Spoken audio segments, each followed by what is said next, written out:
شغلي طبعا. معظم وقتي بقى بيبقى مع اصحابي يعني.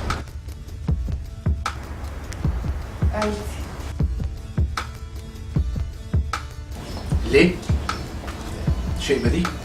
الشغل يعني فلوس، يعني مستقبل، طموحاتي، احلامي، منصب. او اصلا من غير الشغل كل حياتي هتنهار. بسلي وقت يعني، بدل ما ببقى قاعد زهقان بضيعه معاهم يعني.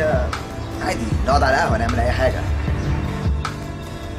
بيديني احساس بالرضا واحساس بالسعاده داخلي، و ده دوري يعني. انا حاسه ان انا اتخلقت عشان اعمل كده اساسا يعني. entertainment، خروج، فسح، انبساط، حاجات زي كده.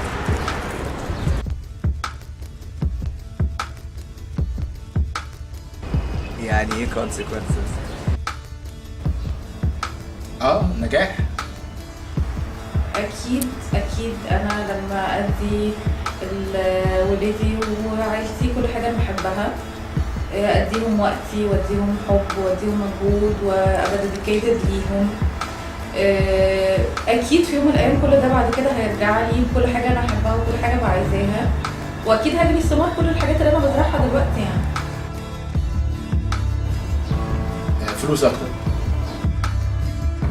واكيد مش هبقى وحيده. زي ما تيجي زي ما تيجي.